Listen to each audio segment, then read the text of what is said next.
пристрелю. Come on! Что за шутка? Это не шутка, я же сказал. The Americans are very tricky. Come on! Come on! Tell me that's not out of fluid! Come on! Come on! If you want to live in whatever sick, twisted game this is, you're going to stop it and you're going to free our friend. Then I'm afraid you're going to have to kill me.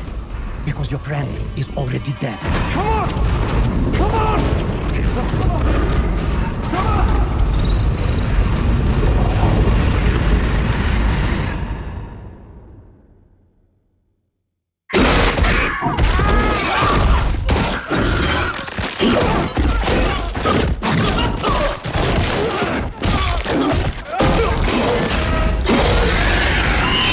Stranger, danger, talking stranger things. Together, forever, we're loving stranger things. It's Stranger Things Forever. Rewatching season 4 from the start to the finish. It's Stranger Things Forever. Every podcast we do will cover just 10 minutes. Stranger danger everywhere. I hope that you people still care. It's time for me to do it. Let's get to it. Come on, everyone.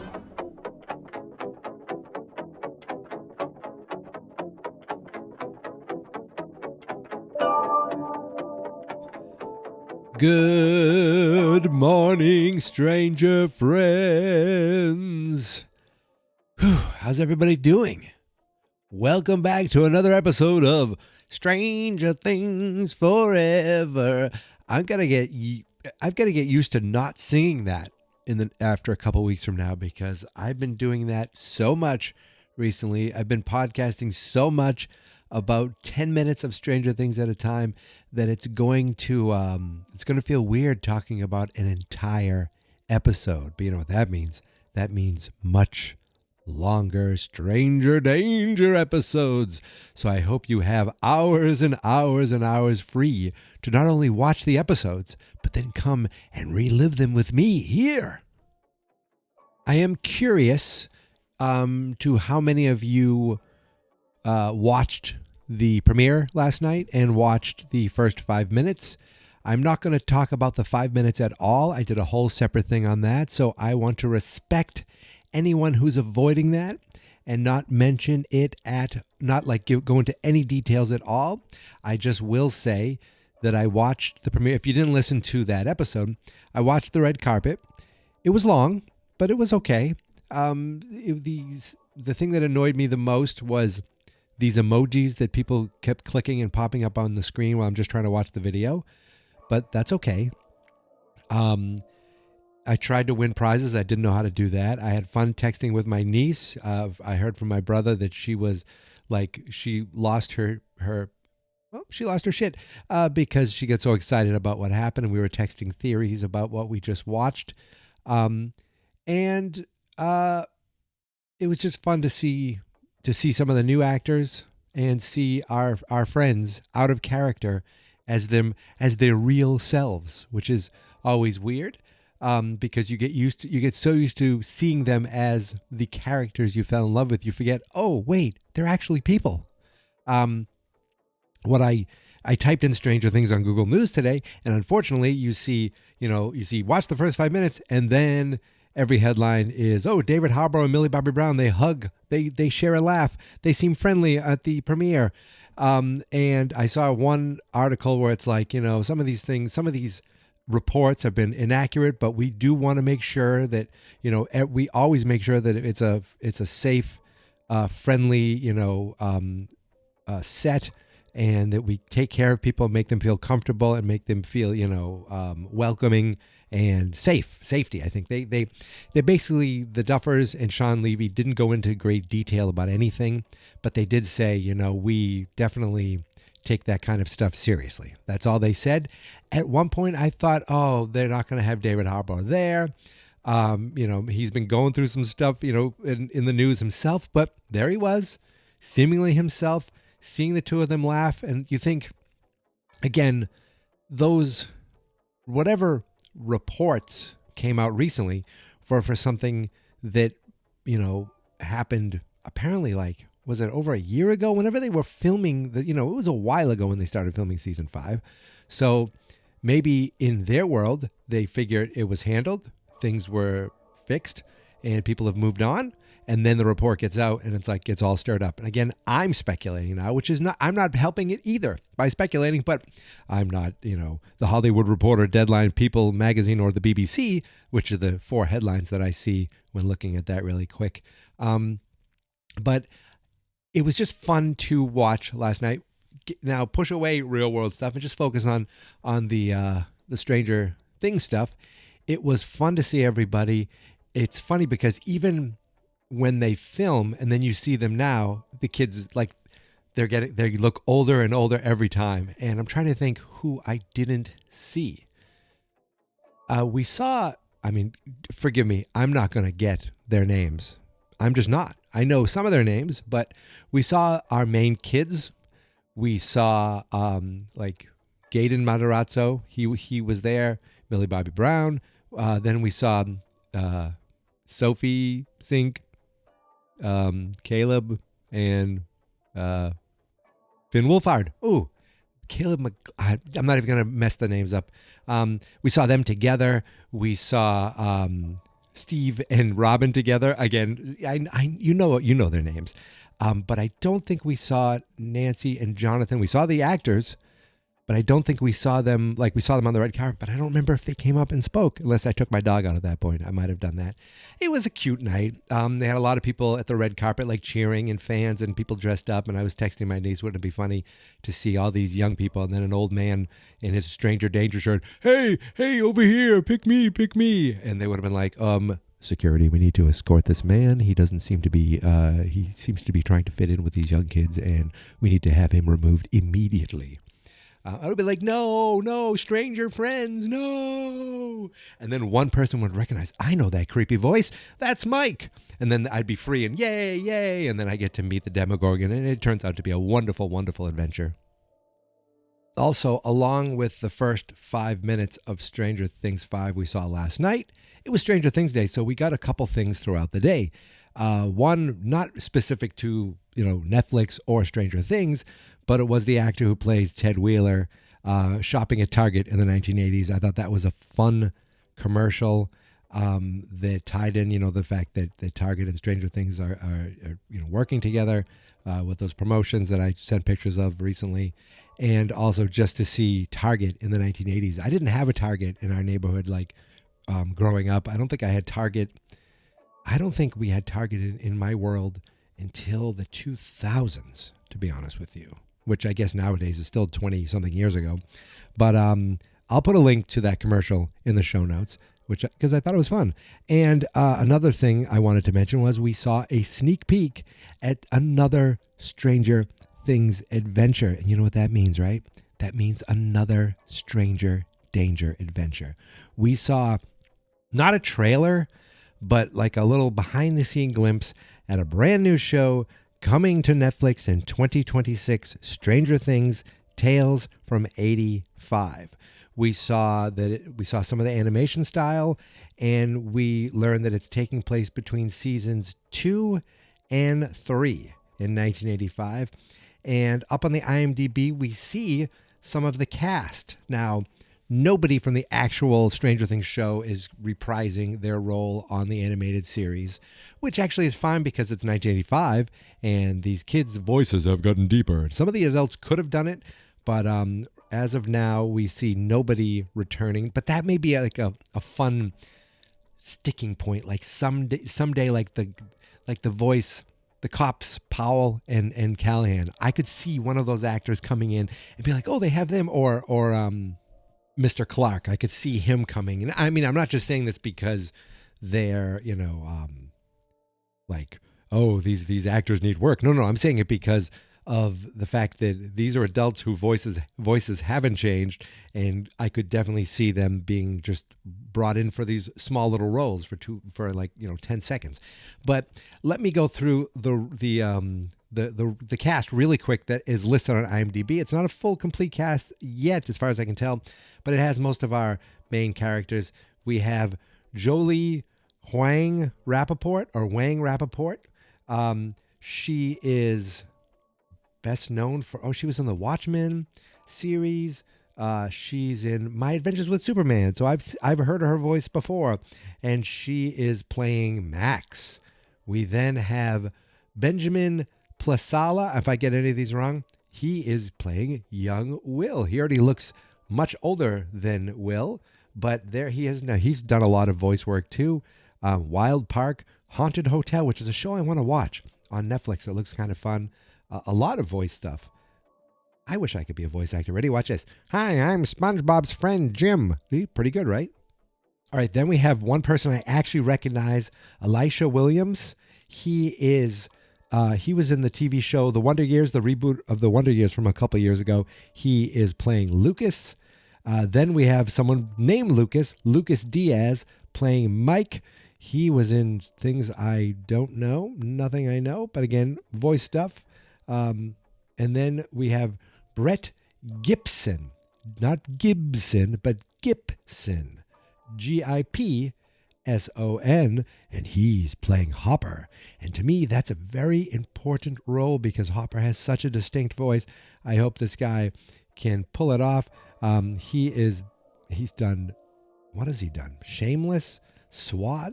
So he's done acting and voice work. Interesting. I hope, mostly acting. He played bodyguard in NCIS Los Angeles.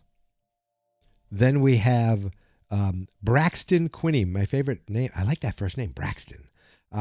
He is playing Dustin. So that's a very important role too, because you got to be kind of goofy, kind of nerdy, and also kind of cocky all together. That is Dustin in a nutshell.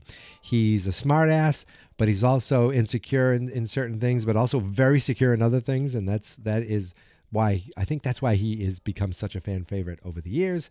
And last but not least, well, then there's someone named Odessa Azion, but she is not listed as a cast member.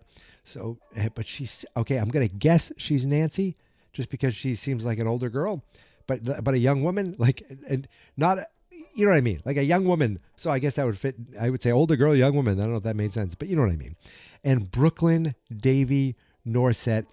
I don't know if I'm saying that right, but she is cast in the big role of 11. Dun dun dun. And she's only done one other thing. We Crashed, the what is that WeWork miniseries. That's the only other thing she's done. But very cool. She's landed a big role. So that's it. I just wanted to talk about those things really quick. And now, without any further ado, let's not waste any more time because I got to get to work soon. Let's get to the next 10 minutes of The Massacre at Hawkins Lab.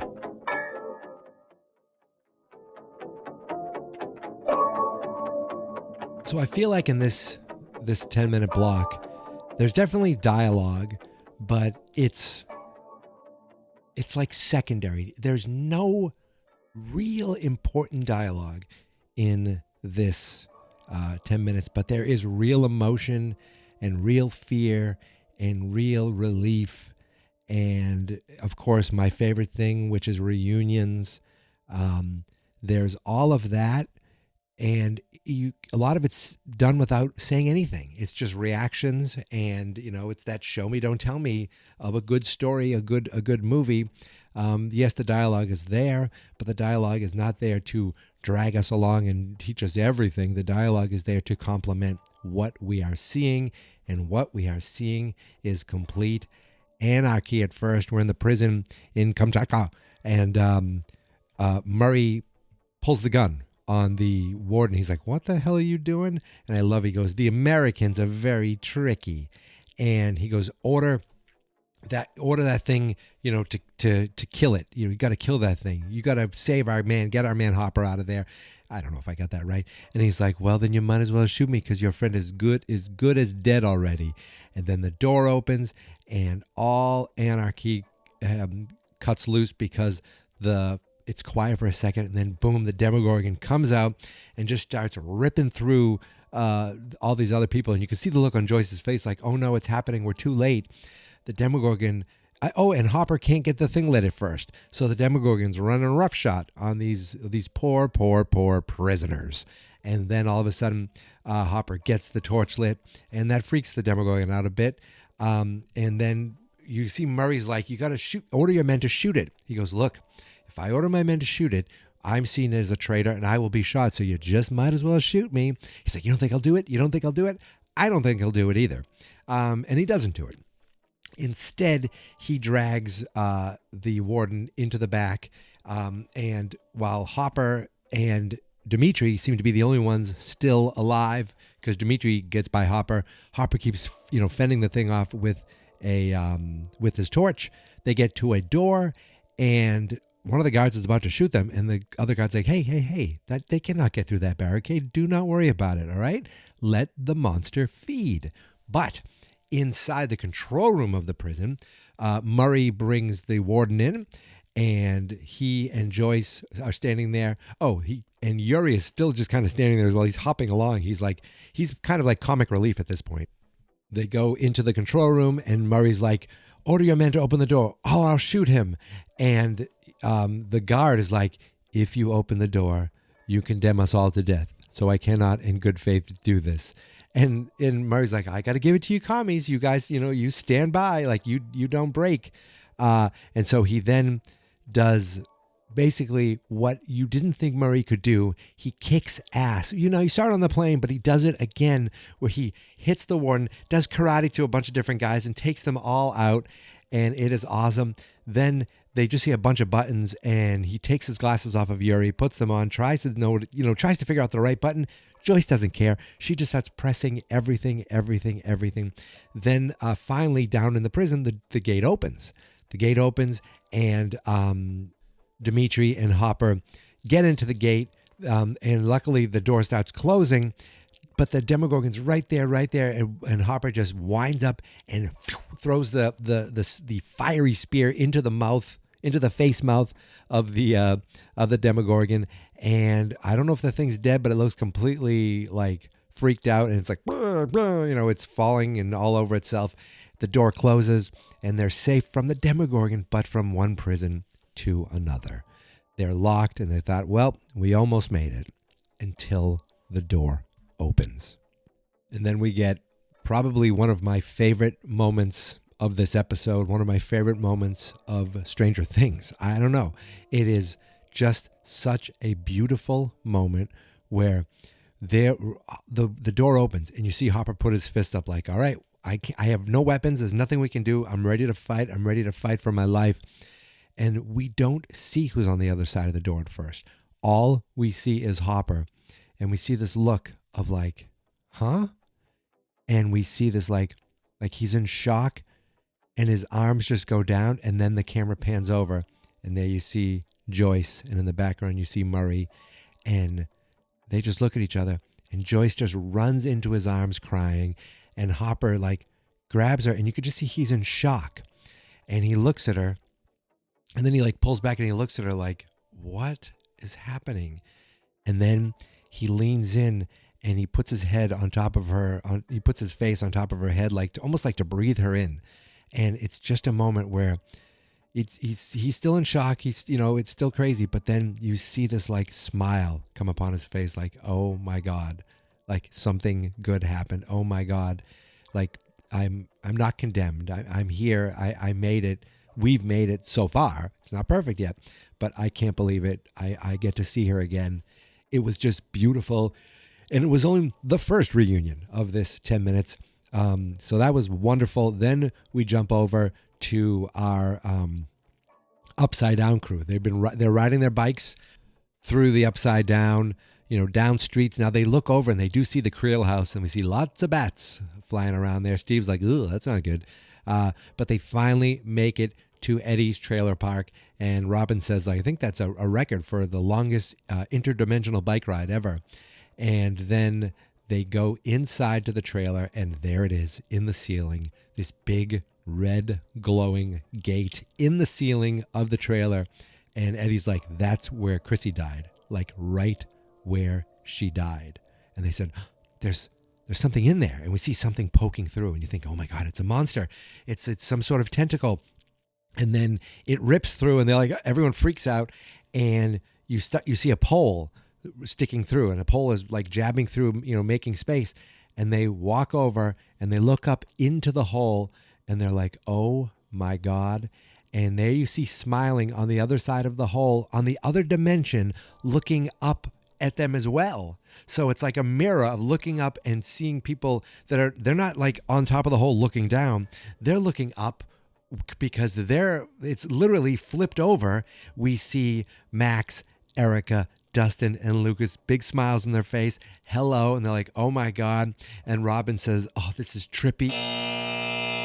And that's where the 10 minutes ends. It fades to black, and it's like the perfect moment where this 10 minutes ends perfectly, where we see major reunions. They figured out a way to get the Watergate crew out of the Upside Down. And we got, more importantly, we got Hopper and Joyce reunited. So that was a spectacular 10 minutes right there, filled with adventure, monsters, and some interdimensional fun. And that's it. 10 minutes in the books, another 10 minutes. Now I'm thinking to myself, oh, Mike, wait, tomorrow might be a little different. I don't know if I can do 2 tomorrow because Saturday morning, taking my dog to daycare, and then my wife and I are going to go do some craft shows. We're going to hit a craft show. We're going to hit, we might hit a thrift store. I mean, we like to do these things. That's adventurous to me, to hit this. My wife's school has a big craft show in November every year. It is huge. It takes up the big gym, then it takes up the cafeteria, it takes up the hallways, and then you can do this thing called the Festival of Wreaths. My town has the Festival of Trees, where she goes every year, and people make all kinds of Christmas trees, and you can put raffles. You can buy raffle tickets to try to win them. Her school does the same thing with the wreaths. Now, I always want to get the wreath that has scratch tickets on it or Dunkin' Donuts gift cards on it, because take the wreath, throw the wreath away, and keep the gift cards. But some of them are pretty. Anyway, that's what I'll be doing tomorrow morning. So there's a good chance that while I thought today would only have 1 episode, it's tomorrow and possibly Sunday. I don't know, because I am a busy boy on Sunday as well. But look, no matter what, we're getting through this, and we are getting one step closer every day to completing this mission, which we will do. We will complete it. I apologize for my morning voice. I am halfway through my first coffee, and I haven't had my spicy V8 yet. Yes, I love a good spicy V8 every morning. It's tomatoey, it's spicy, it's breakfast. So I'll talk to you tonight. I promise I'll be back tonight. Barring any unforeseen circumstances, I should have another 10 minutes to discuss more Massacre at Hawkins Lab with you this evening. But until then, you can follow me on all the socials at Geek Mentality, except on TikTok, which is Geek Mentality Mike. On TikTok, you can follow the show at strangerdangerpodcast.com. And that's because all our episodes are found at strangerdangerpodcast.com on the web. But if you want to listen to my other podcasts, go to fansnotexperts.com. You can find it on YouTube at fansnotexperts and on Facebook at fansnotexperts. But just go to fansnotexperts.com and see everything I do. And you can see, oh, that's what he's doing when he's not doing Stranger Things. What a nerd. That's right. I'm a nerd. And this nerd will be talking to you nerds later tonight. But until then, thank you for listening. Thank you for subscribing. And remember, there's nerds like you and nerds like me. We are the nerds all over the world that help keep Stranger Things alive forever.